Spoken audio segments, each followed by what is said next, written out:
안녕하세요. 결혼 2년 차에 결국 이혼을 하게 되었던 제 사연을 말씀드리겠습니다. 일단 이런 비슷한 일들로 며느리 못 쫓아내고 아내를 괴롭힌다는 얘기 많이 들었는데요.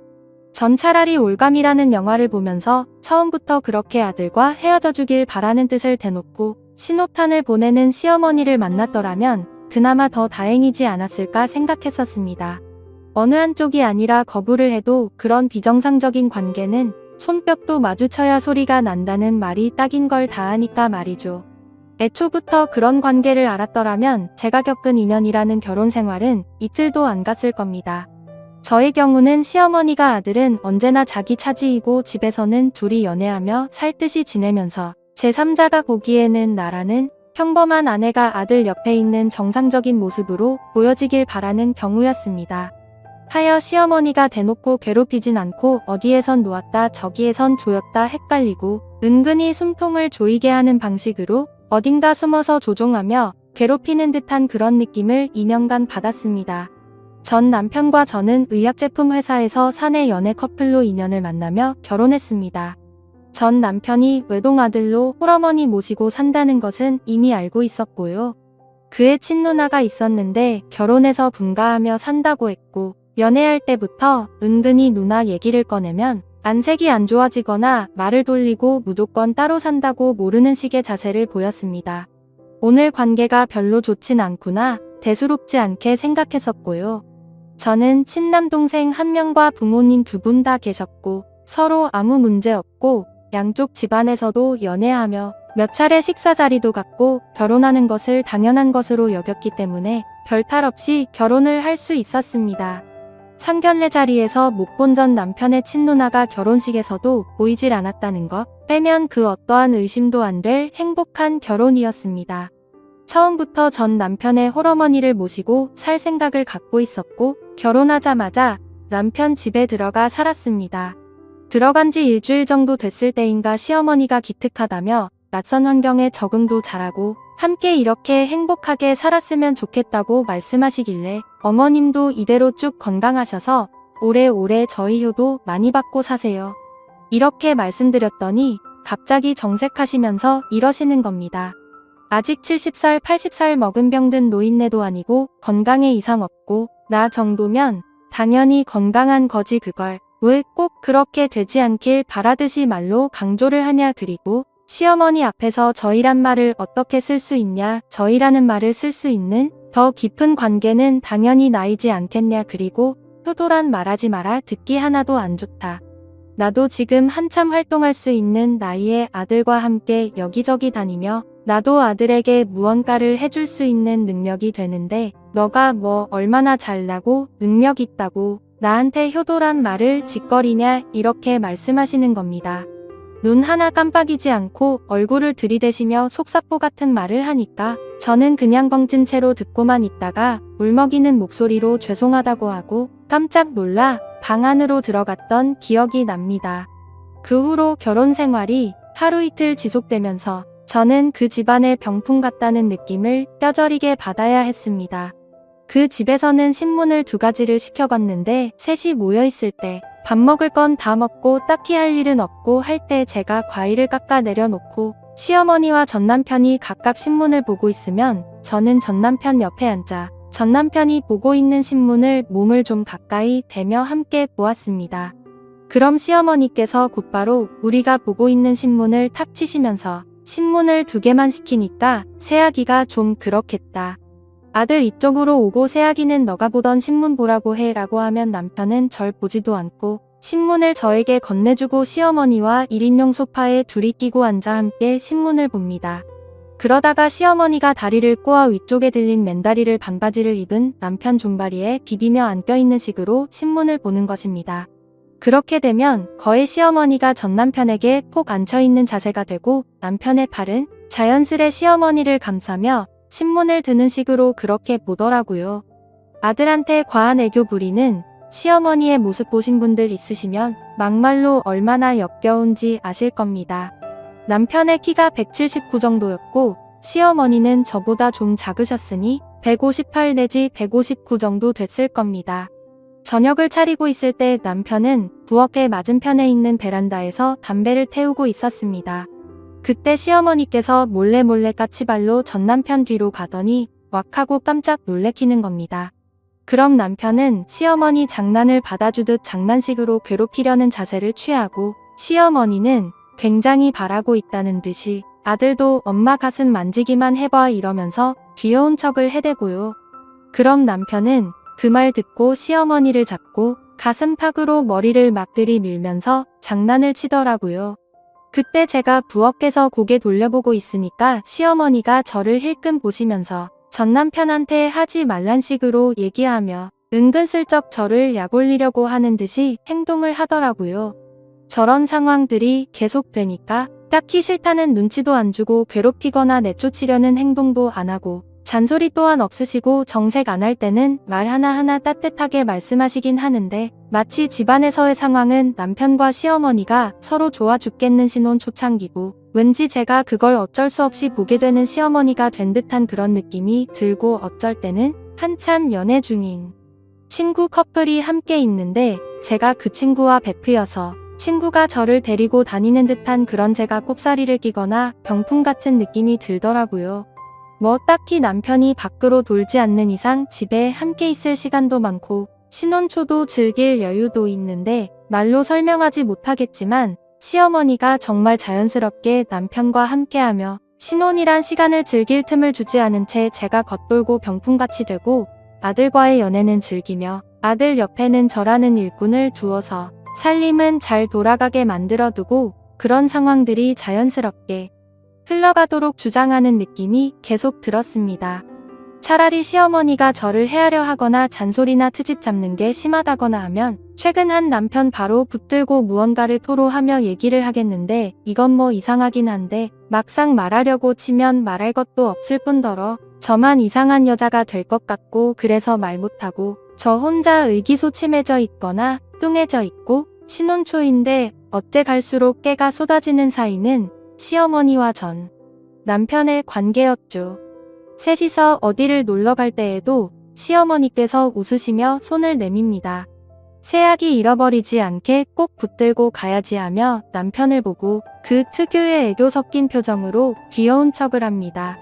그런 며느리 잘 챙기는 엄마가 예뻐 죽겠는지 남편은 시어머니가 사랑스럽단 표정으로 웃고 그렇게 되면 시어머니는 가운데 양옆으로는 저와 남편 이렇게 걸어가게 됩니다. 시어머니는 저와 손만 붙잡았지 아예 몸은 남편에게 틀어진 채로 어디 손짓하며 둘만 얘기하고 저는 소화당하고 가다가 이웃이나 아는 사람을 만나면 시어머니와 제가 손을 꼭 붙잡은 걸 보시며 어쩌면 이렇게 고부관계가 좋을까 칭찬이 자자합니다. 가끔은 남편이 출근했을 때 시어머니 친목 모임에 절 데리고 나가셔서 소개와 인사만 간단히 시켜주고 저보고 집에 바로 들어가라 했습니다. 남편이 오면 이렇게 말을 합니다. 친구들에게 소개시켜 주었다. 그런데 그 친구들은 새 아기를 외적으로도 내적으로도 교양과 품위가 없어 보인다며 무척 싫어하는 눈치를 주기 위해 새 아기 민망할까봐 얼른 집으로 보냈다. 새 아기 보내고 친구들에게 우리 며느리 그런 애 아니라고 입이 닳도록 칭찬하고 겨우 친구들 마음 돌리느라 많이 해먹었다. 이렇게 착하고 예쁜 새 아기를 왜 사람들은 전부 다 흉을 보는지 모르겠다. 남편은 그 얘기를 듣고 남들에게 흉 듣고 다니는 저를 안쓰러우면서 한심한 눈빛으로 보고 시어머니는 못난 며느리 거두어주고 다니느라 애쓰는 천사 보는 듯한 눈빛으로 보더라고요. 결혼한 지 얼마 되지도 않아 정말 전 존재감 없고 화찬고 별 볼 일 없는 여자로 전락해갔습니다. 그런 상황들이 쌓이며 시어머니가 호의를 베풀수록 남편 앞에서 저는 한심하고 작게만 으며지는 아내가 되었고 제 스스로도 자신감을 점점 잃어가며 우울증까지 오기 시작했습니다.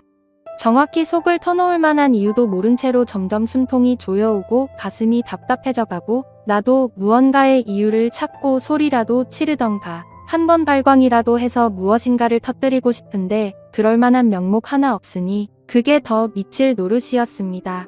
남편과의 잠자리 또한 신혼여행 이후로 한 횟수가 20번 내라면 믿으시겠나요? 그 적은 횟수의 잠자리도 신혼여행을 제외하면 하다가 전화가 오거나 남편의 피곤함 때문에 작고 사소한 이유가 생겨 제대로 되지도 않았습니다.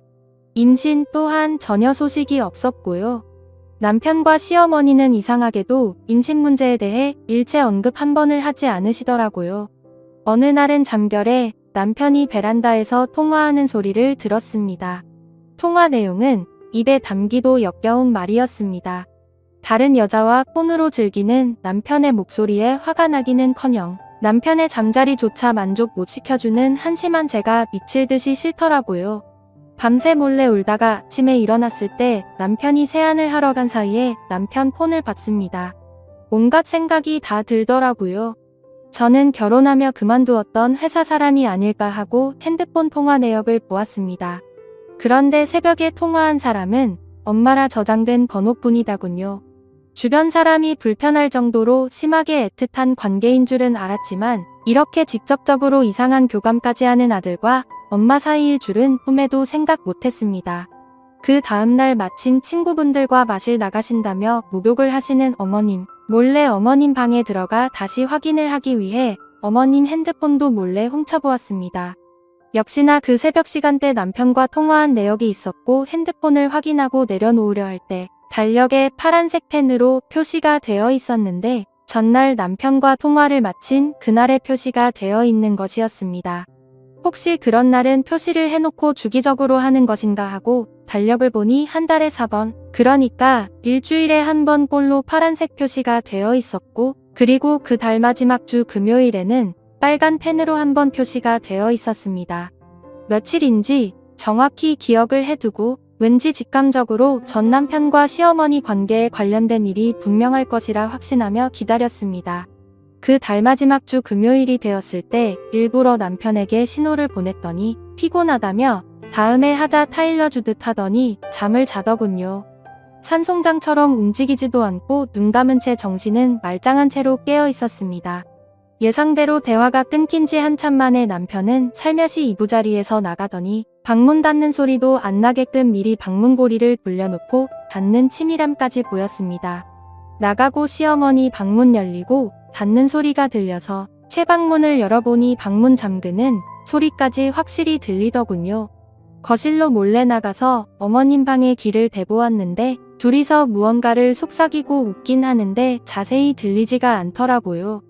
그런데 둘의 목소리가 자꾸 어디론가 새어나오는 느낌이 들어 둘러보니 다행히 그날이 여름인지라 베란다 쪽으로 연결된 창문은 열어놓은 모양이었습니다. 허리를 굽혀서 거의 기어가는 자세로 베란다 쪽으로 가서 머리를 조금 들어 시어머니 방을 보았습니다. 그 광경을 보자마자 정말 망치로 머리를 맞은 기분이었습니다. 두 사람이 행복해하는 광경에 그들의 관계에 내가 잘못 끼어들었구나, 잘못 낚였구나 하는 생각이 들 뿐이었습니다. 시어머니와 전남편 앉혀놓고 시어머니 방으로 들어가 달력을 갖고 와 탁자에 던져버리며 빨간색으로 표시한 날이 무슨 날인지 알고 있다고 말하니 두 사람 꿀먹은 벙어리가 되더군요. 그리고 이혼 얘기 꺼내니 남편은 아무 말 없이 순순히 응했습니다. 그러더니 제가 2년 동안 그토록 외롭고 우울해하며 보낸 시간을 자신은 사랑했었답니다. 그리고 홀어머니에 대한 감정도 연민이라는 애정이었다. 다시 기회를 달라. 당장이라도 널 위해서라면 어머니 버릴 수 있다. 그런 말들을 받아줄 생각은 추후에도 없었지만 그래도 그런 말로 2년 일한 시간 보상받고 떠나고 싶었는데 정말 너무나 태연하게 이미 예정하고 있던 일이란 듯이 이혼을 처리해 나가니 그동안 내가 이 집안의 투명 인간이나 병풍쯤으로 생각됐던 게 내가 맞게 생각한 거였구나 확실히 깨닫게 되라고요. 이혼을 한 뒤 얼마 지나지 않아 전남편의 누나라는 분을 만나게 되었습니다. 아예 전남편과 시어머니와 연을 끊고 사는 이유가 그들의 관계를 알기 때문이라고 확신하고 빨간색으로 표시되었던 그날 제가 본 것을 설명드리니 역시나 담담하게 응하시더군요. 전남편의 아버지 되시는 분이 남편이 3살 되던 해쯤에 병증으로 돌아가셨는데 돌아가신 것도 충격이거니와 장례식에서 남편 아버님께서 바람폈던 여자의 존재를 시어머님이 알게 되었고 남편이 죽었다는 충격과 동시에 그 배신감이 아들에 대한 집착과 사랑 그리고 남편의 애정결핍이 모두 아들에게 쏟아진 것 같다고 말을 들었습니다.